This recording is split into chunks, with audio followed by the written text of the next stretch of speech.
Buenos días, bienvenidos al programa semanal Pulso Global, un espacio creado para analizar los principales fenómenos, acontecimientos y escenarios que acontecen en el panorama internacional. Les acompañamos Percy Rodríguez y Gerald Solano. Percy, bienvenido. Muchas gracias, Gerald.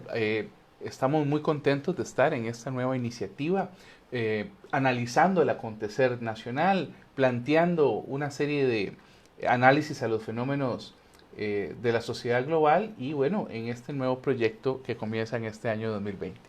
Bueno, para presentarles, Percy es exdiplomático, historiador, especialista en relaciones internacionales, diplomacia y comunicación política, además de analista, académico y escritor.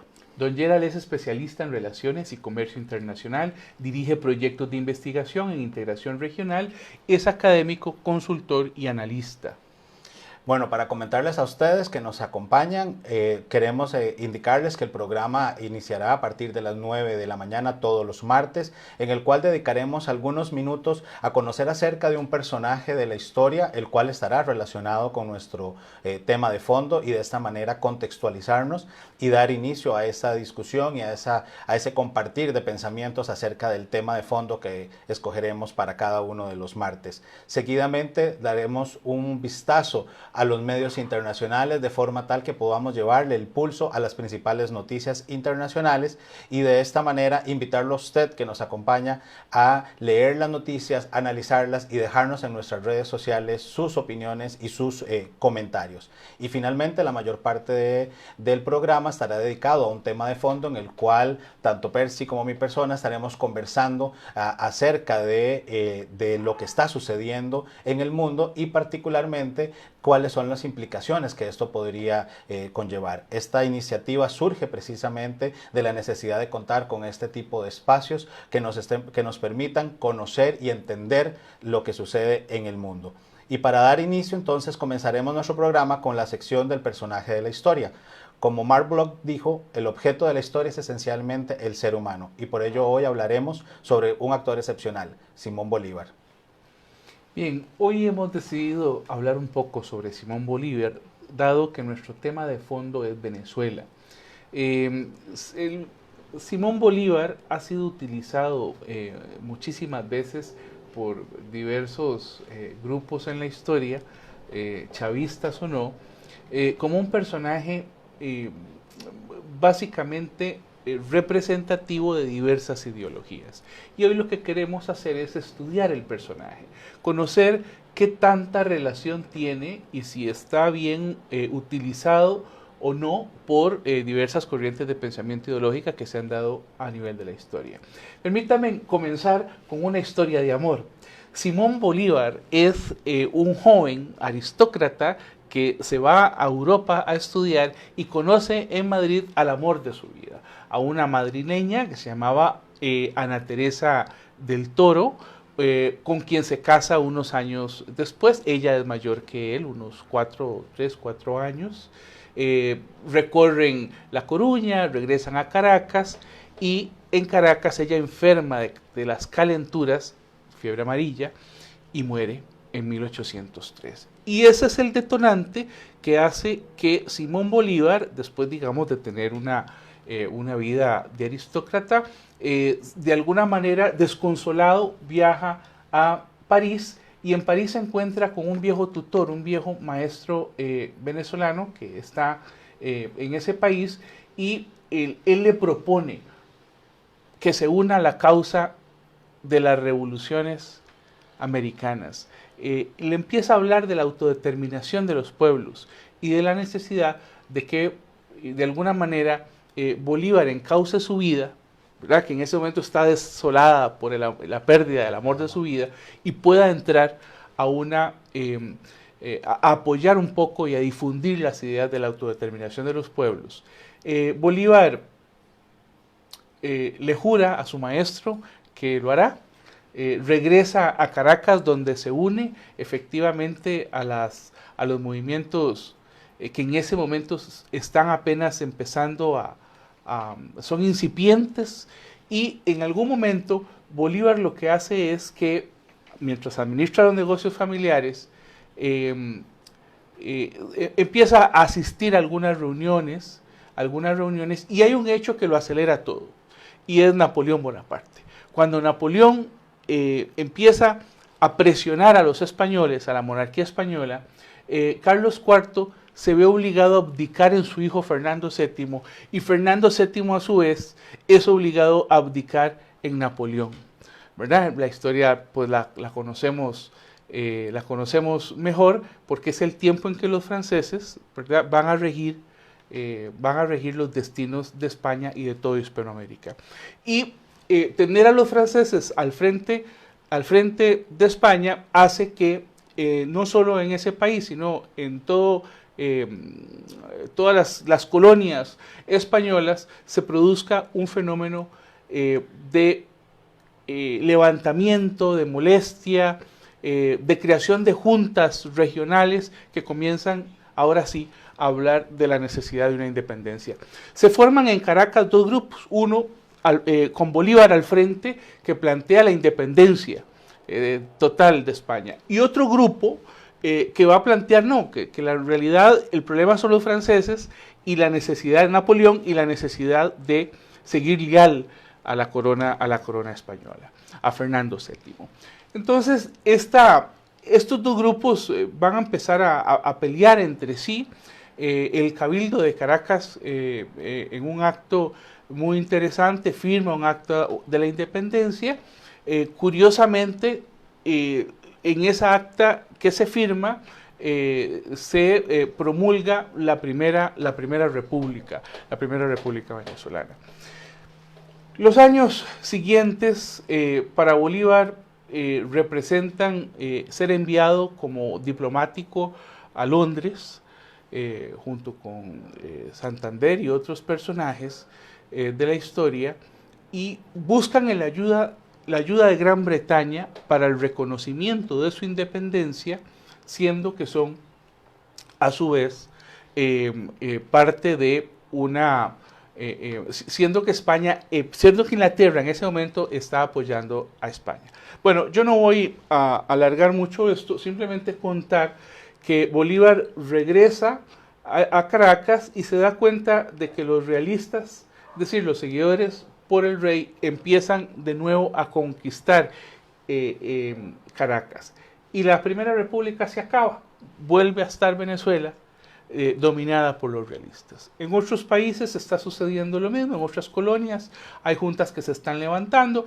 Bolívar se pone al frente de algunas tropas, gana algunas batallas, pierde otras, es exiliado, el control lo toman los realistas, después regresa, vuelve a tomar el control, lo vuelven a exiliar.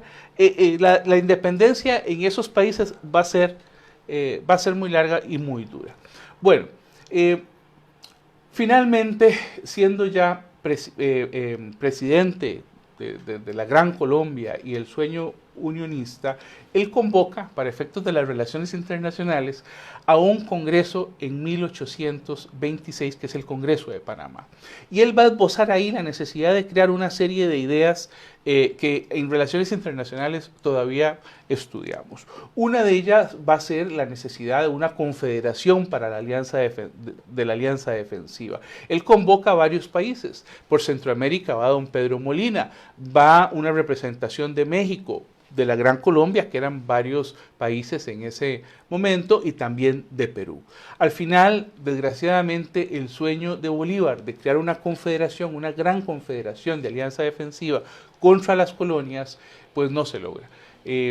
Tanto así que Bolívar va a plantear, eso sí, en ese tratado internacional, que finalmente no ratifican los congresos nacionales por problemas de las élites en ese momento, va a plantear valores como paz inalterable, soberanía, independencia, armonía, defensa mutua y existencia política. Finalmente, el tratado no se firma y Bolívar comienza a preocuparse por la existencia de lo que había creado y decide convertirse en dictador. Vean ustedes qué curioso. Y a partir de 1828, en que él se convierte en dictador de la Gran Colombia, comienza Bolívar a retroceder en sus sueños hasta que muere 2 años después. Bueno, qué interesante, Percy, porque mientras estás haciendo la descripción de Simón Bolívar, pienso en la Venezuela de hoy, ¿verdad? En la Venezuela de Hugo Chávez, la Venezuela de Maduro, y precisamente pareciera que la historia se repite y que no hemos aprendido de nuestros errores. Pero dejemos el tema para discutirlo ya más a profundidad y pasemos ahora a nuestra sección de los medios internacionales, en lo cual es hora de tomarle el pulso al acontecer global y qué está pasando en nuestro planeta.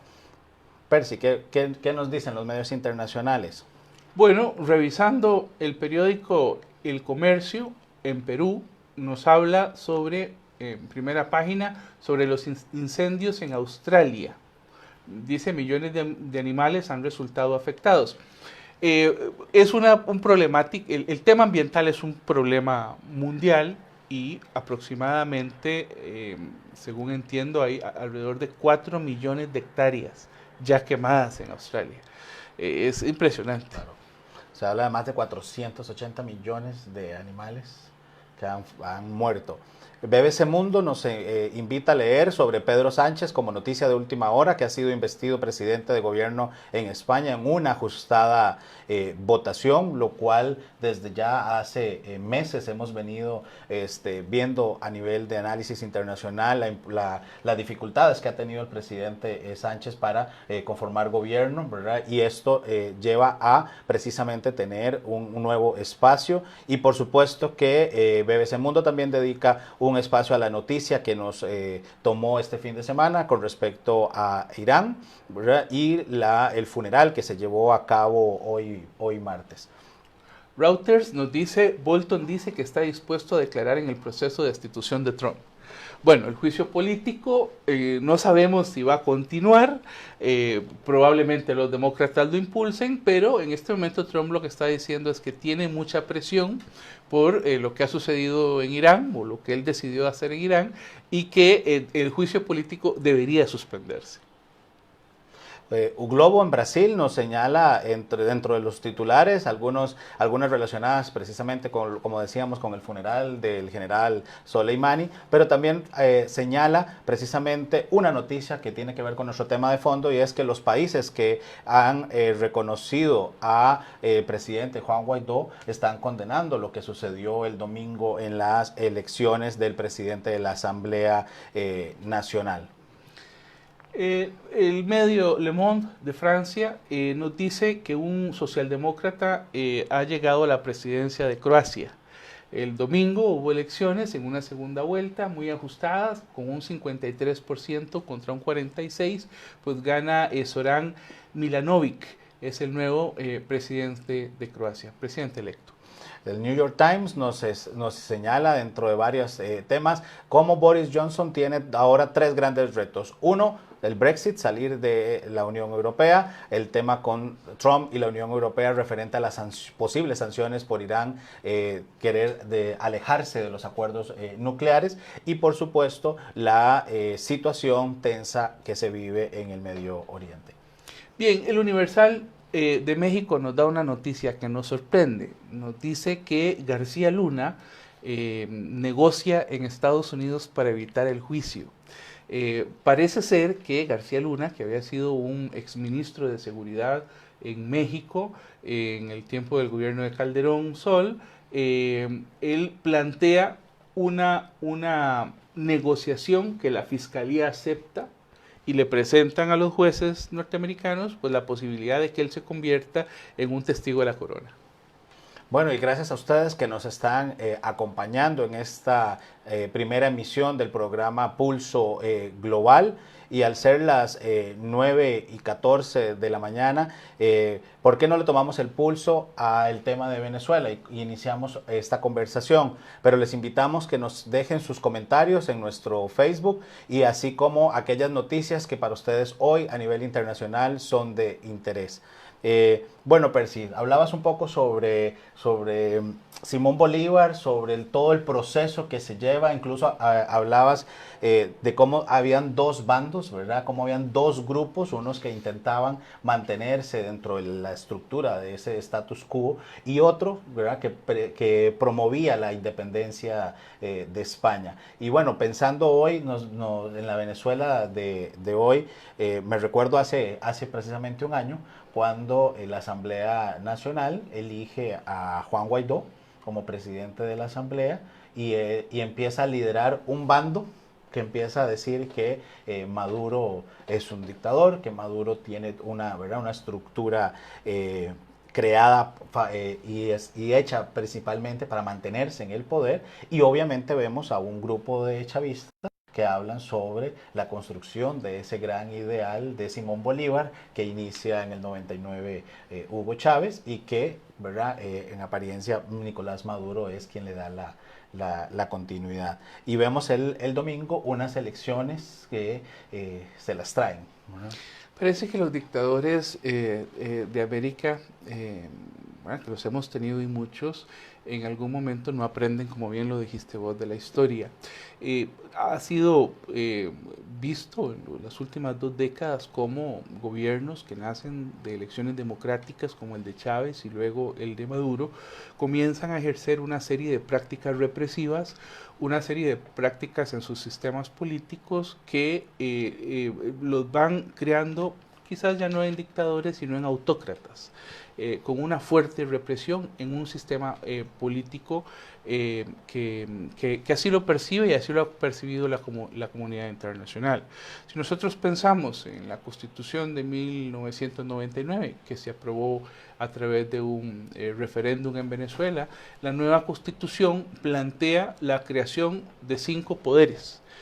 No los 3 que estamos acostumbrados, por ejemplo, en Costa Rica, sino de 5 poderes, que son el Ejecutivo, el Legislativo, que es unicameral, que es donde nacen los problemas y las noticias que hoy están en los medios internacionales, el tema de un Poder Judicial con menos prerrogativas que antes, más, digamos, sujeto a la figura del presidente, un Poder Ciudadano, que es precisamente el poder, es un poder tripartito, si se quiere, por el defensor del pueblo, por el fiscal general, por el contralor, y un último poder, que es el poder electoral, que lo rige el Consejo Nacional Electoral venezolano.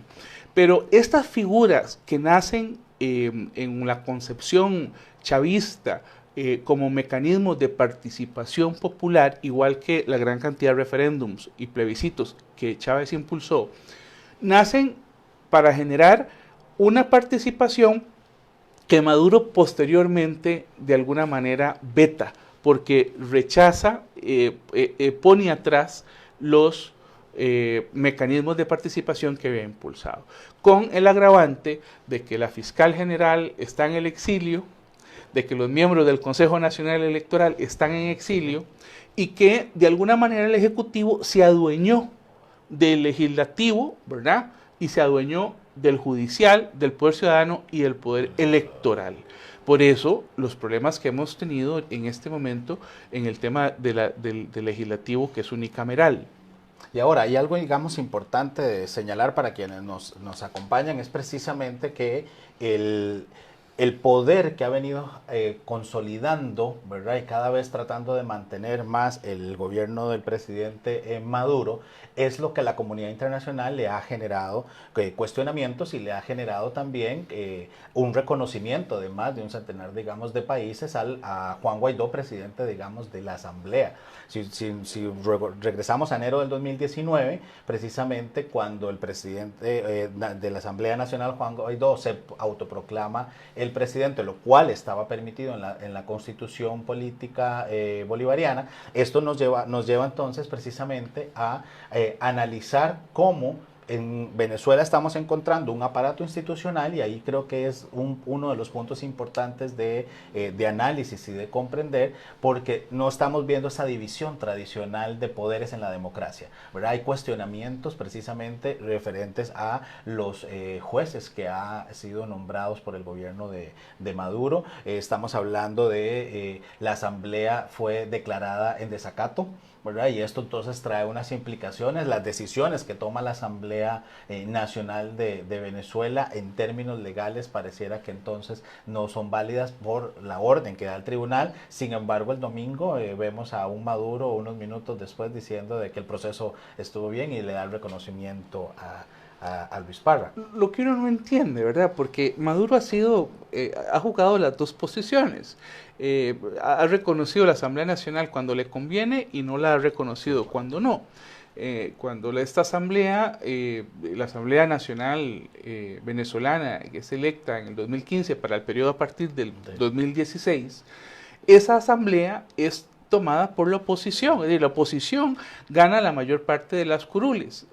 Lo que pasa es que no es reconocida por Maduro. El Tribunal Supremo en manos de maduristas la cuestiona, la rechaza y finalmente Maduro crea otra asamblea, ¿verdad? Con el nombre de Asamblea Nacional Constituyente, ¿verdad? Que es con la que ha tratado. Bueno, el mundo, la comunidad internacional ha reconocido a esa Asamblea Nacional de Venezuela y a la elección y a los sucesos que se dieron en estos días, muy lamentables definitivamente, en donde se le pone un freno a la posibilidad de que los diputados regresen en los primeros días de enero a elegir su junta directiva, ¿verdad? Y se le impida el acceso a diversos miembros de la Asamblea Nacional venezolana. Entre ellos el presidente saliente, digámoslo así, de la Asamblea Nacional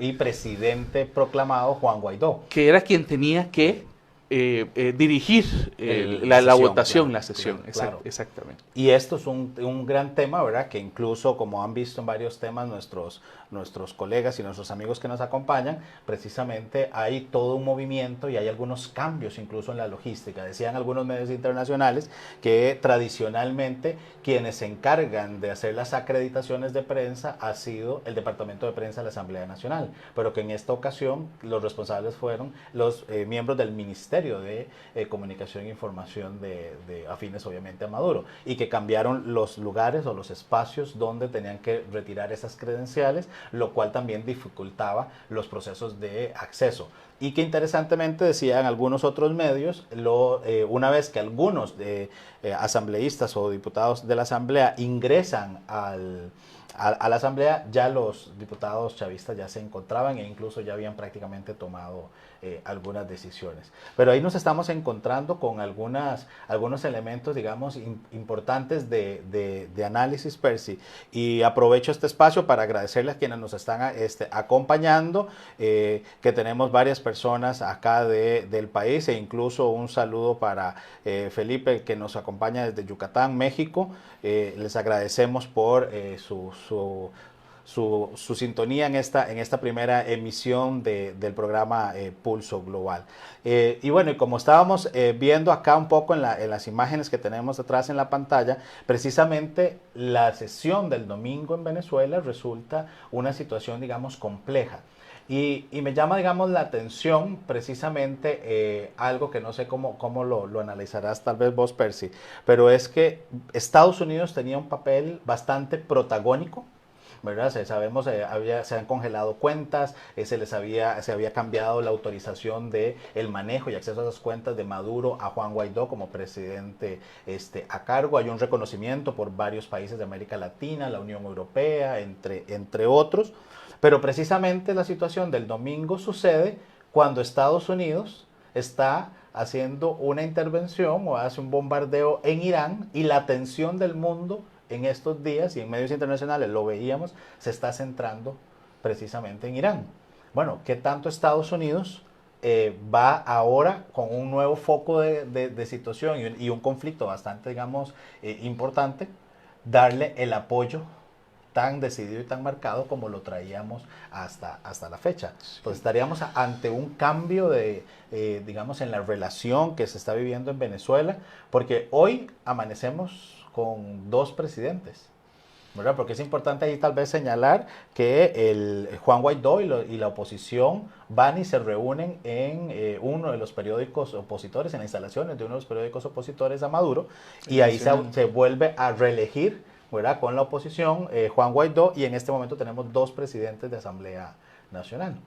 Sí, varios diputados de la oposición cercanos a Guaidó habían dicho desde el mes de noviembre y diciembre que siendo que la elección del nuevo directorio era después de los días de diciembre, probablemente iba a tener poca cobertura mediática y que en diciembre, pues, igual que los costarricenses, los venezolanos aprovechan para descansar, el tema de la política no es un tema digamos que está en la mesa cotidiana. Guaidó había tenido un desgaste importante, la oposición ha tenido un desgaste importante, ha habido muchas divisiones internas, hubo denuncias por parte de los diputados de Guaidó de una serie de posibles sobornos en diputados de oposición por parte de los grupos de Maduro que podían eventualmente cambiar la votación de Guaidó.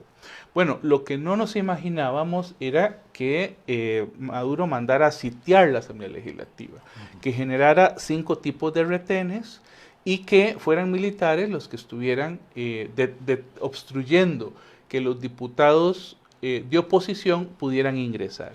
Parte de lo que se dijo era que algunos de los diputados tenían cuestiones penales por los mismos tribunales de justicia maduristas pendientes. Pero eso por ejemplo, aquí en Costa Rica, si un diputado tiene algo pendiente con la justicia, no es impedimento para que legisle. Es decir, tiene una inmunidad, hasta tanto se le retire esa inmunidad. Entonces, lo que hicieron de no permitir el ingreso de muchísimos diputados de oposición,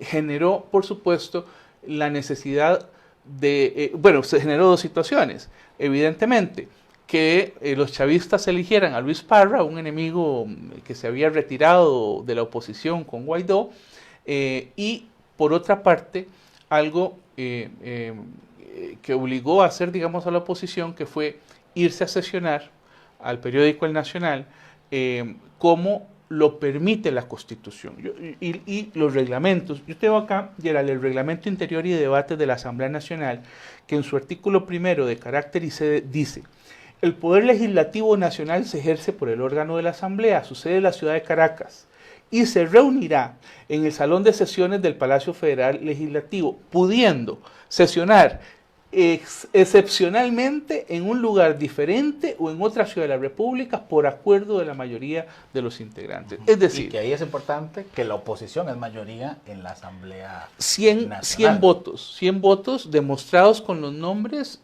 son los que sesionan finalmente en el Nacional y logran en el periódico El Nacional y logran elegir a Guaidó y a sus 2 vicepresidentes en una nueva etapa.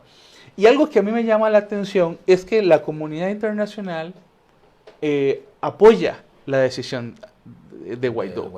Reconoce nuevamente a Guaidó, porque francamente yo pensé en algún momento que hasta ahí había llegado la oposición venezolana, que era muy difícil, volver a recuperar el terreno perdido, y me parece, haciendo un balance, que fue todo lo contrario. Resulta que Guaidó aparece en todos los medios de comunicación internacional, los medios dándole su lugar, los mismos países que lo habían reconocido, reconociéndolos, y otros países, y esto es algo interesante, como México, como Argentina y como Uruguay, reconociendo, o mejor dicho, haciéndole un llamado al gobierno de Maduro para que reconociera que las votaciones se hicieran correctamente. En otras palabras, deje quedito al poder popular, ¿verdad? Que es la Asamblea Nacional, que es la Asamblea electa por el pueblo, que fue electa desde el 2015, que termina su periodo en un año, déjela trabajar, porque es parte, digamos, del balance de poderes. Claro, y no hay que olvidar que esta Asamblea Nacional, como bien señalabas, del 2015, que inicia en el 2016 a sesionar, fue electa popularmente, ¿verdad? Es decir, y dentro de ese cuestionamiento que se hace a la institucionalidad, se le ha resaltado a Nicolás Maduro la importancia de respetar cuál es la voluntad, y así como él ha dicho que su proceso de elección, ¿verdad?, o reelección, fue transparente, fue la voluntad del pueblo, al no estar reconociendo y no estar permitiendo incluso el acceso de los diputados electos, independientemente de los cuestionamientos que puedan tener, es un derecho de la misma democracia. Entonces acá estamos encontrando precisamente un debilitamiento de la institucionalidad democrática que de alguna forma también ratifica lo que han venido señalando algunas, digamos, algunas instituciones, ¿verdad? No debemos de olvidar informes que han hecho organizaciones civiles, organizaciones internacionales, el mismo llamado que hace la comunidad internacional, y tal vez ahí para las personas que se mantienen con nosotros, decirles, bueno, la comunidad internacional tiene mecanismos y el derecho internacional establece también formas. A veces vemos en redes sociales y cuando hay algunos titulares, ¿verdad?, referente a estos temas de que por qué no es más rápida, por qué no es más contundente, ¿verdad? Y es que acá necesitamos precisamente analizar diferentes aristas, analizar diferentes visiones. Vos señalabas claramente la Constitución costarricense establece inmunidad, puede el parlamentario seguir sesionando hasta que renuncie o sea levantado este fuero, y otras constituciones también lo podrían tener. Son elementos que hay que empezar a analizar en términos, digamos, del contexto. Pero que la situación es definitivamente compleja. En Venezuela lo es. Estamos hablando de algunas estadísticas donde la inflación, ¿verdad?, es prácticamente preocupante. Estamos hablando de miles, ¿verdad?, de más de 4 dígitos porcentuales de inflación. El otro día veíamos en algunos medios que un 1.700 millones porcentuales de inflación, según The Economist. Exacto, y otros medios hablaban también de un 87% de pobreza, digamos, en Venezuela. Y es interesante y triste a la vez, ¿verdad? Porque si nos vamos al 99, hablábamos de alrededor de un 70% de la población en pobreza, y que en la primera administración de Chávez se logra reducir a prácticamente la mitad. Y que nos encontremos unos años después con estos nuevos niveles también es preocupante. Y otro tema que me gustaría también que conversáramos acá es la gran ola de venezolanos que se han visto obligados por la situación en su país a migrar, ¿verdad? Estamos hablando de flujos importantes que se encuentran en Panamá, que se encuentran en Miami, que se encuentran en Costa Rica, ¿verdad? Y que muchos de ellos lo que anhelan es el restablecimiento de la paz, ¿verdad? Pero principalmente el restablecimiento de la democracia, porque en este momento, como estaba señalando, la institucionalidad de Venezuela está bastante entredicho o deteriorada. Sí. Sino, uno no entiende cómo un país con los niveles de desarrollo que tenía Venezuela ha terminado, digamos, con los niveles de pobreza, de criminalidad, de una de las tasas más altas del mundo en homicidios, en delincuencia. ¿Cómo ha terminado así? Hace 25 años o hace 30 años, los únicos dos países, tal vez un poquito más, los únicos dos países democráticos de toda América Latina eran Costa Rica y Venezuela. Eran los ejemplos de democracia. Pero en las últimas 2 décadas eso ha ido para atrás. Y uno puede ver, digamos, una serie de indicadores como los que vos mencionabas. Lo que sí es cierto es que los derechos fundamentales van para atrás. Tenía un estudio que publicó ahora en los últimos días de diciembre IDEA Internacional, que es el Instituto para temas de promoción de la democracia y de ayuda electoral en América, en el mundo. Más o menos es una organización gubernamental apoyada por unos 30 países. IDEA lo que plantea es que en Venezuela se dio ya un caso de ruptura democrática total. Y ellos plantean que se da a partir del año 2017, en que Maduro no reconoce a la Asamblea Legislativa, a la Asamblea Unicameral, al Parlamento, y por otro lado reconoce a una Asamblea Constituyente creada por él mismo, ¿verdad? Son años también en donde la figura del plebiscito, la figura de las convocatorias a elecciones locales también se desconoce, y los gobiernos regionales dejan de recibir los fondos suficientes como antes lo hacían. Es decir, después de que de alguna manera Chávez generó una descentralización, Maduro volvió a centralizar el poder a lo que conocemos. Y en este estudio que hace IDEA, pues ellos lo que plantean es que existe, que es el retroceso democrático más grave en América Latina, que existe una ruptura democrática total, sin parangón en el mundo, ¿verdad? Y que desgraciadamente en los últimos años lo que se ha visto ha sido eh, eh, una depresión económica, escasez de los productos básicos, una crisis humanitaria, un aumento en la pobreza, como bien lo decías vos, en el desempleo, en la mortalidad infantil, en las enfermedades, en el crimen, en los homicidios. En otras palabras, estamos hablando de la desintegración social, socioeconómica, sociopolítica de un país que siempre fue referente y fue potencia en América Latina. Uno no entiende cómo se llegó a esos niveles. Y un país, Percy, que lamentablemente, vamos a ver, cuenta con uno de los recursos que en este momento es vital para la economía mundial, ¿verdad? Mientras sigamos con la dependencia que es el petróleo.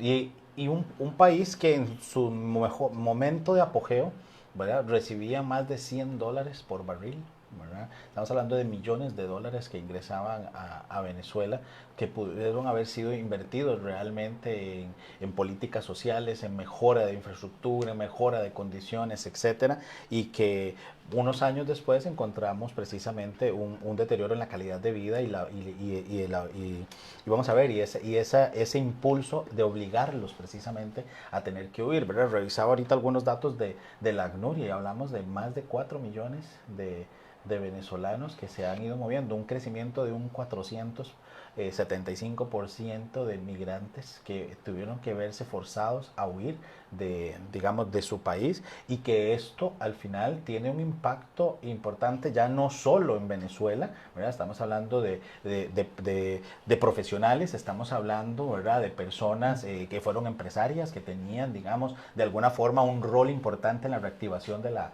economía, que han salido, ¿verdad?, del país, sí, pero también un impacto a los países vecinos que han venido siendo los focos digamos, que reciben a esta población migrante, caso colombiano, ¿verdad? Yo no sé si tal vez te acordás, el año pasado veíamos las imágenes ¿verdad?, de miles, ¿verdad?, de venezolanos tratando de pasar la frontera con Colombia, y que la ayuda humanitaria que incluso trató de gestionar y liderar el presidente Juan Guaidó, precisamente como no llegaba digamos, por una serie, digamos, de obstáculos, y hubo toda una serie también ¿verdad?, de elementos de conspiración, ¿verdad? Recuerdo que en algunos espacios se hablaba de que esos contenedores con comida no solo venían con comida, que venía también con armas, que venía con, ¿verdad?, algunas cosas que estaba ayudando el imperio para poder derrocar al presidente Maduro. Y si bien es cierto, no tenemos pruebas de que sea falso, pero tampoco tenemos pruebas de que sea verídico. Lo lamentable acá es, como señalabas, es un deterioro en la democracia, es un elemento que nos vuelve a reflejar la América Latina que lamentablemente veíamos en los 80, 70, ¿verdad?, donde estamos viendo presidentes queriendo ser dictadores, donde estamos viendo aumentos en los niveles de pobreza, aumentos en los niveles de desigualdad, retrocesos en términos de desarrollo, cuando estamos en una era con mucha información, con mucho acceso a nuevos, digamos, recursos, a conocimiento, donde podríamos estar siendo una región privilegiada. Y eso me lleva un poco a lo que hablabas con Simón Bolívar, ¿verdad? Y tal vez mencionando, América Latina, y particularmente el caso venezolano, le gustan los caudillos, les gustan los líderes, ¿verdad? En su momento Capriles, y era como el gran profeta que iba a sacar, ¿verdad?, a la dictadura de Hugo Chávez, después Marina Collado, a Leopoldo López, que estuvo incluso, ¿verdad?, casi que lo convierten en un mártir, ¿verdad? Y ahora, digamos, Juan Guaidó. Pero pareciera como que en América Latina tendemos a buscar ese tipo de profetas, ¿verdad?, de líderes que son los que nos van a llevar, cuando en realidad estamos viendo que la situación es muchísimo más compleja, y que esa complejidad que lleva las situaciones pasa por los diferentes actores, y que la democracia el día de hoy ha sido el mejor mecanismo para que nos pongamos de acuerdo con las diferencias, siempre y cuando respetemos esa división de poderes, ¿verdad?, ¿verdad? Sí. Y las funciones que cada una de las instituciones tienen. Uno tiene que reconocer las experiencias positivas y también hablar de lo negativo. Simón Bolívar fue un prócer, un libertador realmente, pero cometió el error en el año 1828 de convertirse en dictador, y a partir de ahí prácticamente acabó su carrera política porque la oposición lo golpeó bastante duro hasta que él decide retirarse, ¿verdad? Ya incluso pues grave de salud. Pareciera que en América Latina ahora, veamos las razones que Bolívar aducía para quedarse como dictador. Él planteaba la necesidad de crear una gran Colombia que pudiera liberar a los pueblos del colonialismo. El discurso se parece mucho al chavismo, ¿verdad? La necesidad de crear organizaciones como ALBA, incluso como CELAC, relanzar CELAC, que de alguna manera tenían un discurso. A vos te tocó estar en una de las reuniones de CELAC, recordarás la que se hizo aquí en Costa Rica, en donde había ese discurso, era un discurso anticolonialista, en donde se le daba en las declaraciones finales mucho peso a Cuba, mucho peso incluso a Puerto Rico, ¿verdad? Se le daba, digamos, un tono anticolonialista. Pero a la vez, y al igual que Bolívar se convirtió en dictador, muchos de estos gobiernos han tratado de seguir el ejemplo de Cuba, ¿verdad? Más recientemente también Nicaragua. Y bueno, en Bolivia, pues por diversos motivos no sucedió de esa forma. Una anécdota. En el año 2017 hubo una reunión de la CELAC en El Salvador.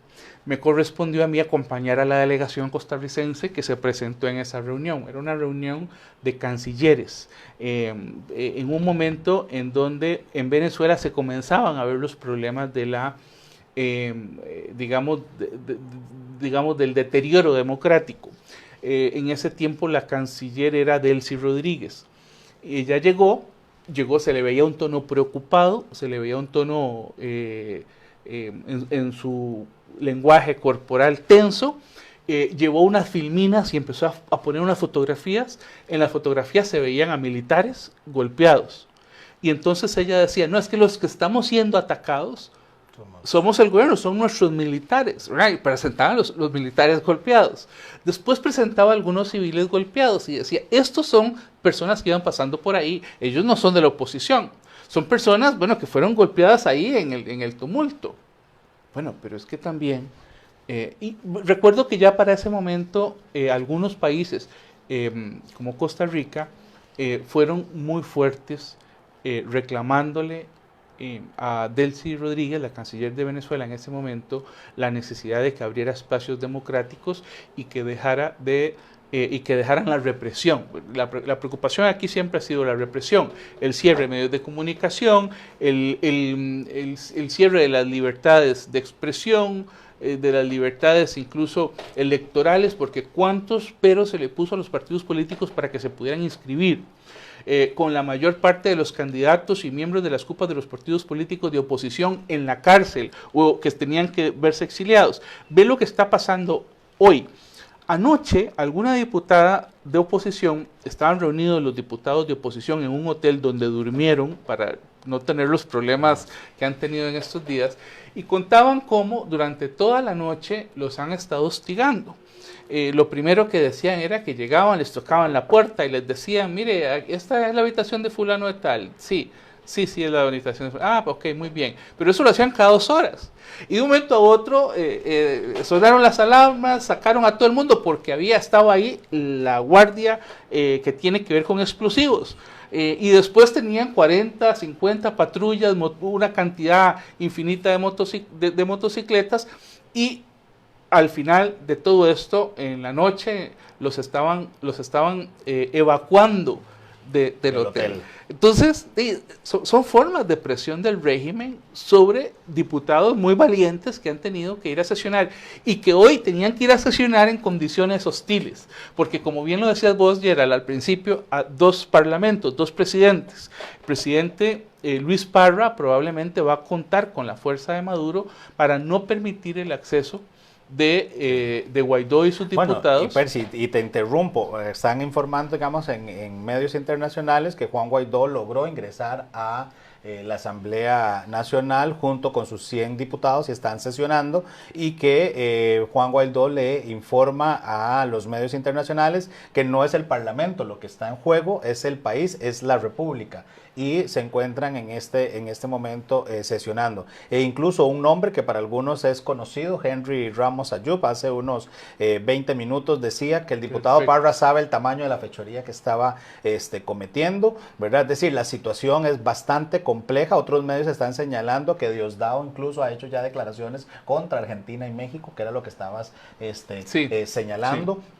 Por lo que es importante, digamos, tener acá claro de que esto es un tema que definitivamente tenemos que llevarle el pulso, ¿verdad? Es decir, no podemos dar algunas, digamos, proyecciones, que eso es un gran tema, y por eso decidimos tener este espacio de análisis internacional. Creo que muchas veces, y quienes nos acompañan probablemente han caído en algunas de esas, digamos, de esas necesidades, ¿verdad? Cuando se hablan de temas internacionales vemos como que todo va lento. Quisiéramos tener como una bolita de cristal y poder decir, ¿verdad? Bueno, ya para el viernes vamos a tener tal situación. Lo que estamos aquí hablando son temas muy complejos, ¿verdad? Precisamente en una de las imágenes que tenemos acá en la pantalla es algo que tal vez hace algunos meses no imaginábamos. Ver al presidente de la Asamblea Nacional, presidente proclamado de Venezuela y reconocido por más de 100 países, tratando de brincarse una de las murallas, ¿verdad? Para ingresar a la Asamblea Nacional para poder, como mencionábamos, sesionar y poder llevar a cabo el proceso, digamos, electoral. Y ahí entonces, volviendo un poco a lo que estabas mencionando, precisamente esta situación, ¿verdad? De que un titular sea que el Juan Guaidó logra acceder o accesar a la Asamblea Nacional, es precisamente el mejor ejemplo, que tenemos dos asambleas, ¿verdad? Y que en este momento entonces la gran pregunta es si tenemos tres presidentes, es decir, tenemos el presidente Parra de la Asamblea Nacional, que la Constitución le permitiría autoproclamarse presidente también electo, ¿verdad? Si tuviese los votos, por supuesto. Obviamente a quien ya se ha reconocido y la comunidad internacional reconoce, que es a Juan Guaidó con la proclamación, y al presidente Maduro, ¿verdad? Creo que acá lo importante es precisamente cómo, como comunidad internacional, cómo los mismos venezolanos tomamos digamos, los esfuerzos para llevar elecciones. Y elecciones, ojalá, transparentes, con observadores internacionales que garanticen precisamente el cumplimiento de la Constitución bolivariana y de la misma, digamos, democracia. Porque señalabas algo que me llamaba la atención con las declaraciones de las cumbres de CELAC, y precisamente hablabas del caso cubano y el caso de Nicaragua, ¿verdad? Y si vemos quiénes apoyaban en América Latina, y también le podemos agregar aún Bolivia.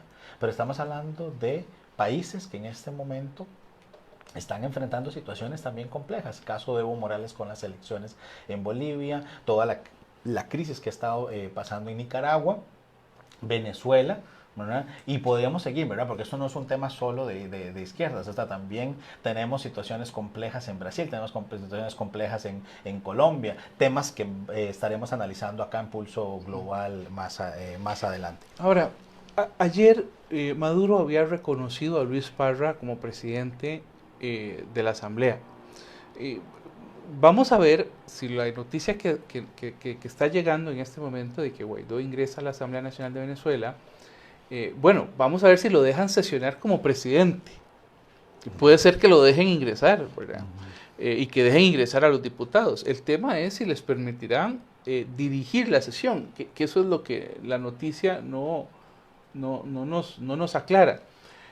Porque a no ser, ¿verdad?, que Maduro eche atrás, porque al final Luis Parra es de alguna manera electo con los votos de los diputados chavistas. Según números, la Asamblea Nacional está compuesta por 167 diputados, 100 que apoyaron a Guaidó, 29 chavistas y 18 diputados opositores que de alguna manera se le salieron del canasto a Guaidó, ¿verdad?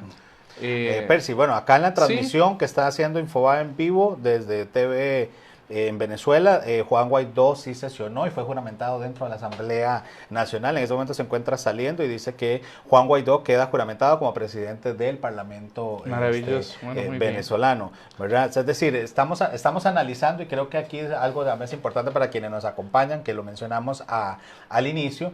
Si bien es cierto, el mundo está en este momento enfocado en lo que está sucediendo en Irán, quisimos darle nosotros la primera sesión a un país latinoamericano, ¿verdad? A un país hermano, que es una situación que ya tiene, digamos, matices, digamos, más complejos y que hoy precisamente está sucediendo, digamos, en este momento, parte, digamos, de elementos que habrá que tomarnos el tiempo para analizar. Y es precisamente lo que resaltaba hace algunos minutos, ¿verdad? En temas internacionales, muchas veces los que somos analistas de esta temática, que vos probablemente vas a coincidir conmigo, ¿verdad? Nos acostamos por lo general 12, 1 de la mañana leyendo y viendo cómo está el mundo, dormimos y a las 5:30 de la mañana que nos levantamos podríamos encontrarnos otro escenario completamente diferente.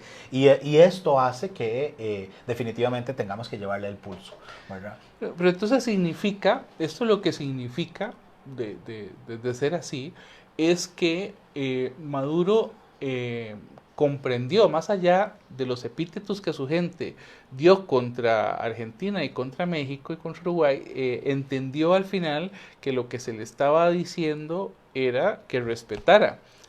¿Será que empezará a respetar? Habrá que esperarlo. Habrá que esperarlo, sí. Bueno, me parece una buena noticia, pues ojalá que se pueda organizar la oposición. Me parece que lo grave hubiera sido lo contrario, es decir, si Maduro no hubiera permitido nuevamente el acceso, estaría en un aislacionismo todavía más terrible del que ya tiene. Porque en eso hay que entenderlo, la izquierda latinoamericana finalmente se dividió. Y se dividió entre el apoyo a países no democráticos, como puede ser Venezuela, como Cuba, como Nicaragua, sobre todo Venezuela y Nicaragua, que en este momento están ostentando poses represivas, y digamos, pues la izquierda latinoamericana tradicional, que ha buscado pues que empieza a ganar posiciones en América Latina. Sí, ahí aprovecho para que en estos últimos minutos que nos van quedando de nuestra primera transmisión nos dejen todos sus comentarios o interrogantes, los cuales estamos monitoreando a lo largo de la transmisión para que ustedes sean parte también de este programa, y por supuesto que todas aquellas dudas que puedan ustedes tener, nosotros podamos tratar de esclarecerlas. Habrán temáticas y habrán respuestas que no las vamos a tener digamos en el momento, porque precisamente como mencionábamos, el tema internacional cambia constantemente y ocupamos, o sea, en algunas ocasiones, ¿verdad?, revisar ciertos elementos. Pero les agradecemos a quienes se mantienen con nosotros a hacer las 9:52 de la mañana de este 7 de enero en nuestro primer programa de Pulso Global. Y siguiendo un poco con lo que mencionaba ahorita, digamos, Percy, el cuestionamiento si habrá entendido o no Maduro la importancia de este llamado, y estamos hablando de una Argentina que acaba de cambiar, ¿verdad?, presidente, y un presidente o una vicepresidenta que es muy cercana al chavismo, ¿verdad?, o a la izquierda latinoamericana, que le llame la atención un presidente mexicano que también representa la izquierda. No es como para hacer las declaraciones que por lo menos vimos en algunos medios ha hecho Diosdado Cabello. Pero quisiera, digamos, regresar también a un punto importante que tal vez es acá relevante señalarlo, y es precisamente el caso de la legalidad versus legitimidad. Si bien es cierto, el presidente Maduro podría estar actuando en algún margen de la legalidad, no necesariamente está siendo legítimo, ¿verdad? Es decir, estamos hablando de un presidente que se reconoce, ¿verdad?, que lo reconocen varios países, que incluso embajadas y representantes diplomáticos no pudieron ingresar a la sesión del Parlamento a conocer lo que iba, digamos, a suceder, información que es importante y relevante, y ahí entonces encontramos, ¿verdad?, que algunas de las justificaciones que ha hecho el presidente Maduro es precisamente el tema de que él está actuando de acuerdo a la Constitución bolivariana y de acuerdo a la legalidad. Pero estamos hablando de una pérdida de legitimidad, ¿verdad?, que eso es importante importante para que una democracia también funcione. Y en este sentido pareciera que el presidente Maduro, ¿verdad? Y esa llamada de atención que podría estar haciendo de alguna forma diplomática Argentina y México es no pierda la legitimidad. ¿Verdad? Legalmente podría ser que usted pueda poner esos 3 cordones para que no ingresen a la asamblea, porque quienes lo están haciendo es el ejército y la policía que están a cargo del poder ejecutivo. Pero lo que está haciendo le permite legitimarse y mantenerse como un presidente democrático, como un presidente electo democrático que respeta el derecho y el derecho internacional, que respeta las, digamos, convenciones, etcétera. Es decir, aquí hay también un cuestionamiento sobre el tema de la legitimidad. Aunque la oposición diría que Maduro ya no tiene ni legalidad ni legitimidad, en el sentido de que la proclama de Guaidó como presidente tiene que ver precisamente con ello. Es el desconocimiento de la elección del 2018, que a todas luces pareciera haber sido una elección fraudulenta. Entonces, la reelección de Maduro como presidente en el 2018 es lo que la oposición, ¿verdad?, y la comunidad internacional ha cuestionado en tanto un Consejo Nacional Electoral en manos maduristas, partidos políticos de oposición que no logran participar en las elecciones, caudillos que están presos y finalmente, digamos que una especie de terrorismo de Estado en donde se persigue, se reprime, se encarcela, se hostiga, se acosa a los candidatos y a los diputados de la oposición. ¿Qué vamos a ver posteriormente? ¿Qué va a pasar con Venezuela? Pero antes de responder a esa pregunta, Percy, tenemos una pregunta de quienes nos acompañan en Facebook Live. ¿Es ilegal la Asamblea Constituyente que convocó a las presidenciales en Venezuela? Y es una pregunta bastante, digamos, interesante, ¿verdad? Porque estamos hablando de tener 2 asambleas es que el problema no es la convocatoria a elecciones. El problema es los mecanismos que se utilizaron para que los partidos políticos de oposición no pudieran participar en esas elecciones y que esos candidatos no pudieran participar en ellas. Y quien vela por ese proceso es el Consejo Nacional Electoral, digamos, como para tratar de mediar en la pregunta. Pienso yo, y ahí, digamos, también respondiendo un poco a si, digamos, es legal o no, creo que efectivamente, como lo decís, el derecho a hacer una convocatoria de una asamblea constituyente es un principio que está consagrado en las constituciones políticas y en la constitución o en el ordenamiento jurídico venezolano. No obstante, el problema es el proceso, que por eso hablamos un poco en términos de legalidad y legitimidad, ¿verdad? O sea, es decir, si yo estoy haciendo una convocatoria, una asamblea constituyente, pero los miembros o los constituyentes van a ser solo los afines a el gobierno que está en el ejercicio, entonces va a perder total legitimidad la asamblea constituyente, ¿verdad? Eso para quienes no conocen un poco, digamos, la dinámica de las constituyentes, es como que hoy en Costa Rica nosotros decidamos hacer una asamblea constituyente donde los únicos asambleístas constituyentes van a ser miembros del partido oficialista, del PAC. ¿Verdad? O sea, es decir, allí vamos a perder entonces en la Asamblea Constituyente legitimidad, en términos de la conformación. ¿Que fue legal? Bueno, podría ser que la Constitución le da esa facultad al presidente para hacer la convocatoria. Pero si en el proceso solo estoy permitiendo constituyentes, sí, perdemos legitimidad. Nos preguntan también que está previsto, dice Alejo Madrigal, está previsto en el ordenamiento jurídico venezolano la figura de presidente encargado que se atribuye Juan Guaidó. Sí, efectivamente, Alejo, la Constitución establece que en casos donde el presidente pierda la capacidad, el presidente en el Ejecutivo, en este caso Maduro, pierda las capacidades para poderse estar a largo, pierda credibilidad, esté haciendo algún tipo de daño, puede efectivamente el presidente de la Asamblea, con los votos de los asambleístas, digamos, proclamarse o denominarse el presidente encargado de Venezuela. Por lo cual, digamos, constitucionalmente sí procedía lo que hizo Juan Guaidó, por lo menos. Y volvemos entonces un poco a la pregunta que hacías antes de ver un poco los comentarios, los cuales agradecemos a quienes nos acompañan. ¿qué es lo que podría, digamos, pasar? ¿Qué podríamos estar viendo en este, digamos, en este conflicto, o en lo que está aconteciendo en Venezuela hoy?